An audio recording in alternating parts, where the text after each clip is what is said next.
Hello friends, कैसे हैं आप सब लोग। जैसा कि आप लोगों को पता होगा कि आपके बोर्ड एग्जाम पास में आ चुके हैं और बोर्ड एग्जाम की तैयारी आप लोगों की जोरों से चल रही होगी। लेकिन आप लोगों को बता दें, अगर आप लोगों ने बोर्ड एग्जाम से पहले प्रीवियस ईयर के क्वेश्चंस या फिर मॉक टेस्ट या सैंपल पेपर अगर सॉल्व नहीं किए तो यकीन मानिए आप टॉपर की लिस्ट में तो बिल्कुल नहीं आने वाले। हो सकता है कि 60-65 नंबर ले आए लेकिन 90 क्रॉस का आंकड़ा पार नहीं कर सकते। तो इसी के लिए मैं लेकर आया हूं कि अगर आप लोग टॉपर की तरह पढ़ना चाहते हैं, टॉपर की तरह आप लोगों के नंबर आए ऐसा तुम सोच रहे हैं, तो उसके लिए आप लोगों को क्या करना होगा, हर चैप्टर वाइज आप लोगों के लिए पहले मैं मोस्ट इंपोर्टेंट आप लोगों के लिए पहले मैं टेस्ट लेकर आऊंगा, सैंपल पेपर लेकर आऊंगा जो कि बहुत ही महत्वपूर्ण होंगे।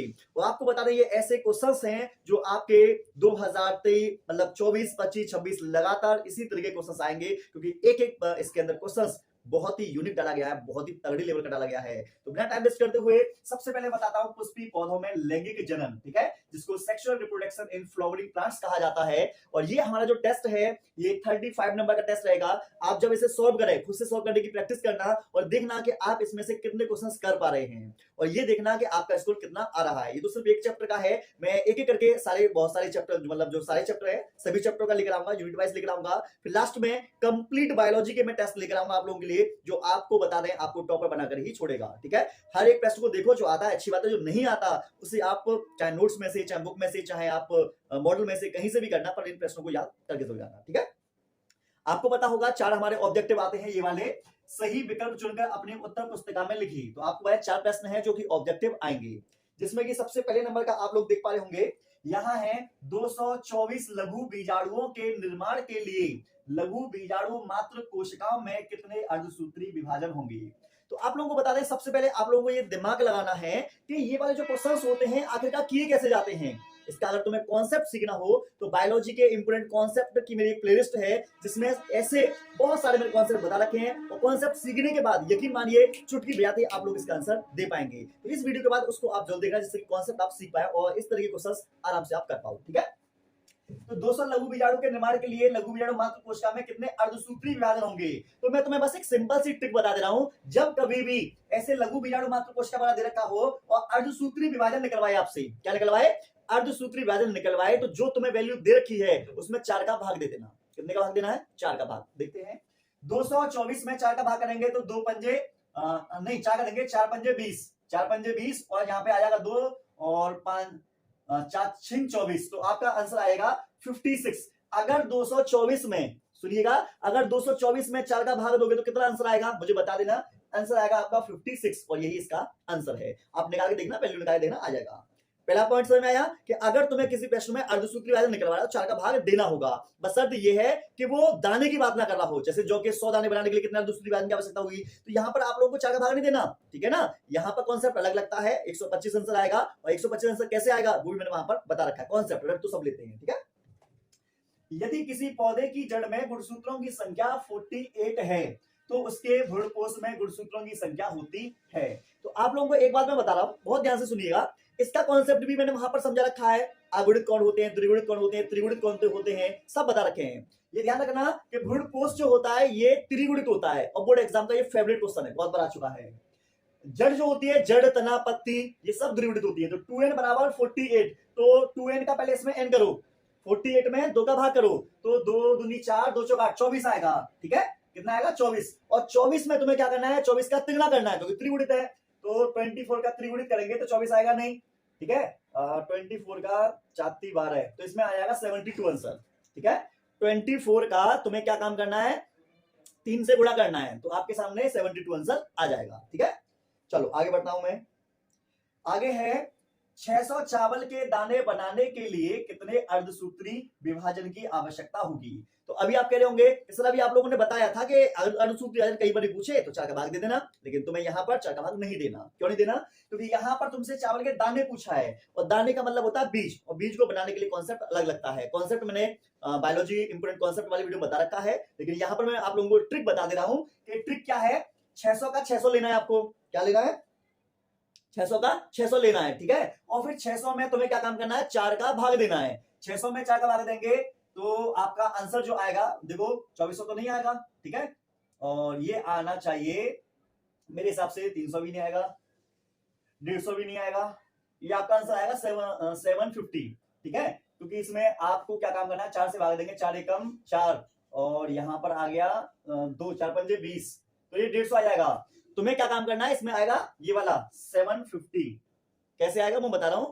जब भी तुम्हें कोई भी संख्या दे रखी हो उसी संख्या को यूं उतार लो, 600 600 उतार लेंगे, ठीक है। एक बार तुम्हें एक ही करना है, दूसरी बार में 600 का 4 भाग करेंगे तो 150 आएगा, 600 और 150 को दोनों को जोड़ देंगे तो आएगा 750।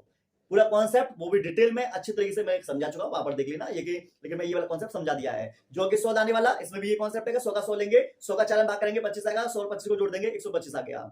2023 में आया था जो कि 200 दाने बनाने के लिए कितने अनुसूत्री वैल्यू की आवश्यकता होगी, 200 का 200 ले लेंगे, फिर 200 का 200 में 4 का भाग करेंगे, कितना आ गया 50, तो 50 और 200 को जोड़ देंगे कितना हो गया 250। इस तरीके से आंसर आएगा, ठीक है। आगे देखो, 200 लघु बीजाणुओं के निर्माण के लिए प्रकार्यात्मक लघु बीजाणु मात्र कोशिकाओं में कितने अर्धसूत्री विभाजन होंगे। तो यहाँ पर आपसे पूछा गया है, अर्धसूत्री विभाजन पूछा गया है। तो 200 में तुम्हें क्या काम करना है, 200 में तुम्हें 4 का भाग दे देना है, 2 पंजे नहीं 5 चौक 20 नहीं 4 देना है, तो 4 पंजे 20, तो आपका आंसर आ जाएगा 50 आ जाएगा। क्या आएगा 50, क्योंकि इसमें 4 का भाग करेंगे 4 पंजे 20, 0 का 0, तो 50 आंसर आ जाएगा। कॉन्सेप्ट वाले क्वेश्चन है, ऐसे क्वेश्चंस भाई साहब बहुत इंपोर्टेंट हैं। देखो एवन सर यूट्यूब पर जाकर स्टडी टिप्स देखो, अगर स्टडी टिप्स तुम्हें और भी चाहिए अच्छी अच्छी आप जाकर देख सकते हैं, ठीक है। अब हम चलते हैं अपने वेरी शॉर्ट क्वेश्चंस की तरफ, जो आपके बोर्ड एग्जाम में एक एक नंबर के पूछे जाते हैं। और आपको बताते हैं बूंद बूंद से घड़ा बढ़ता है, ये वाली बात कही जाती है, और उसी तरीके से हमारे पास लगातार हम एक एक नंबर इकट्ठा करेंगे तभी हम बोर्ड एग्जाम में एक अच्छा रिजल्ट हासिल कर पाएंगे। तो आपको ऐसा नहीं सोचना कि एक एक नंबर का तो हम इसे छोड़ देते हैं, इसको हम हल्के में लेते हैं, नहीं।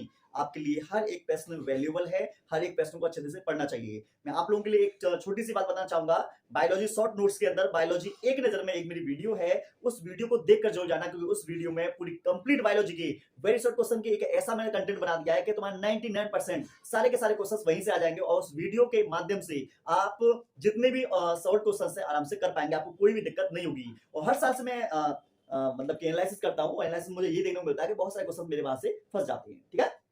चलो, ये 5 प्रश्न हैं जो कि एक एक नंबर है, जो कि आप लोगों को 5 नंबर दिलाएंगे, और आपको बता दें एक एक नंबर काफी इंपोर्टेंट होता है बोर्ड एग्जाम के लिए, ठीक है ना। चलो, सबसे पहले मैं बात करता हूं, यहाँ पर देख पा रहे होंगे, भ्रूणपोष का विकास आवर्तबीजी पौधों में किस प्रक्रिया के फलस्वरूप होता है।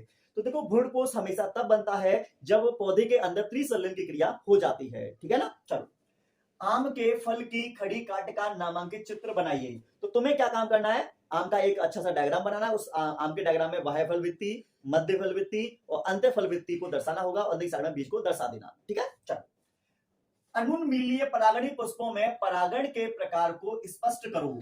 मोस्ट इंपोर्टेंट क्वेश्चन है, और यकीन मानिए जब मैंने मोस्ट इंपोर्टेंट क्वेश्चंस कराए थे आपके चैप्टर वाइज, तो उस समय मैंने ये करा रखा है, आप वहां पर जाकर देख सकते हैं, ठीक है। अगला है अध्यावरण तथा बीज चोल में अंतर स्पष्ट करो। तो अध्यावरण और बीज चोल इसको पढ़ के जाइएगा, मैं तो पढ़ा चुका हूं, बस मैं आपको हिंट दे सकता हूं यहाँ पर, ठीक है ना। तो अध्यावरण जो होता है वो बीजांड के चारों तरफ का जो आवरण होता है उसी को हम अध्यावरण बोलेंगे, ठीक है। और बीज चोल, बीज के चारों तरफ का जो आवरण होता है उसे बोलते हैं बीज चोल, ठीक है। चलो आगे बढ़ते हैं। आपके पास एक क्रम दे रखा है, निम्न शब्दावलियों को सही विकास क्रम में व्यवस्थित करें, और ये बहुत आसान होते हैं, बस आपको आने चाहिए। पहले बीजाणु तक आएगा, फिर पराग मात्र कोशिका आएगी, फिर लघु बीजाणु चतुष्क आएगा, फिर परागकण आएगा, फिर नरयुग्म आएगा, ठीक है। तो इस तरीके से जो मैंने बताया, इस क्रम को आप ध्यान रखिएगा, क्योंकि बोर्ड एग्जाम में आने की पूरी पूरी संभावना है, ठीक है। अब आपको बता दें, यहां पर आप लोगों के सामने मैंने 3-3 नंबर के कुछ 5 प्रश्न दे रखे हैं, और ये काफी इंपोर्टेंट प्रश्न हैं जो आपको देखने चाहिए, ठीक है। चलो देखते हैं, एक सेब को आवासी फल क्यों कहते हैं। तो आपको बता दें, सेब का निर्माण पुष्प के पुष्पासन से होता है, इसीलिए इसे आभासी, झूठा या कूट फल बोल देते हैं, ठीक है। और आभासी या कूट फल और भी होते हैं, कटहल वगैरह है, स्ट्रॉबेरी वगैरह है, काजू वगैरह है, ठीक है ना। पुष्प का कौन सा भाग फल की रचना करता है। तो फल को बनाने के लिए अंडाशय की जरूरत पड़ती है, तो अंडाशय से बनने वाले फल को सत्य फल कहते हैं, जैसे आम या चीकू, ठीक है। द्वि निषेचन पर संक्षिप्त टिप्पणी कीजिए, बोर्ड एग्जाम का फेवरेट क्वेश्चन है, और द्वि निषेचन को ही हम दोहरा निषेचन कहते हैं, जो कि आवर्तबीजी पौधे में होता है। भ्रूणकोश अंदर की साइड होगा, जिसमें 7 कोशिका 8 केंद्रक होते हैं। परागकोश से परागकण वर्तिकाग्र पर पहुंचता है, जिसे परागण कहते हैं। परागकण वर्तिका पहुंचने के बाद पराग नलिका बनाता है, वहां पर 2 नरकेंद्रक बन जाते हैं। दोनों नरकेंद्रक, एक नरकेंद्रक अंड कोशिका के साथ, दूसरा नरकेंद्रक द्वितीयक केंद्रक के साथ निषेचन करता है, तो निषेचन क्रिया 2 बार होती है, उसी को दोहरा निषेचन बोलते हैं। आई थिंक आप जानते होंगे। विपुंसन पर टिप्पणी लिखिए, वेरी इंपोर्टेंट क्वेश्चन है, इसी को हम कृत्रिम संकरण भी बोल सकते हैं, या सॉरी कृत्रिम परागण बोल सकते हैं इसे। आप बोलेंगे द्विलिंगी पुष्प की कली अवस्था में परागकोश को काटकर अलग करने की प्रक्रिया को विपुंसन कहा जाता है। और ये हम इसलिए कराते हैं क्योंकि हम अच्छी नस्ल के पौधे बनाना चाहते हैं, अच्छी नस्ल के बीज फल बनाना चाहते हैं, इसलिए करते हैं। ठीक है, आगे असंग जनन क्या है, इसका क्या महत्व है, तो आपको बता दें जब बिना निषेचन के बीज का निर्माण हो जाता है तो उसी को हम असंग जनन कहते हैं। एस्ट्रेस या घासफूल के पौधों में ये विशेषता देखने को मिलती है और ये अलैंगिक जनन का एक विशेष प्रकार का प्रकार होता है। और ये जो पौधे होते हैं इनकी जो विशेषता होती है वो लंबे समय तक चलती रहती है क्योंकि इनके अंदर गुणसूत्रों का विनिमय वगैरह नहीं होता है। तो मतलब छोटी छोटी बातें हैं, आराम से तुम कर दोगे। मुझे ट्रस्ट है आपके ऊपर। एक प्रारूपी आवर्तबीजिक बीजांड के भागों का विवरण दिखाए हुए एक स्पष्ट एवं साफ सुथरा नामांकित चित्र बनाइए। साफ सुथरा इसका मतलब आप समझ चुके हैं कि बहुत सारे बच्चे ऐसे होते हैं जो डायग्राम बनाकर तो आते हैं लेकिन साफ और सुथरा नहीं बनाकर आते, अच्छे तरीके से बनाकर नहीं आते। इसीलिए प्रश्न में स्पष्ट साफ सुथरा मैंने वर्ड लगाया है, एसजीआरटी वाले भी लगाते हैं, जिससे कि आप इस बात को समझें कि आपको डायग्राम की प्रैक्टिस करनी होगी।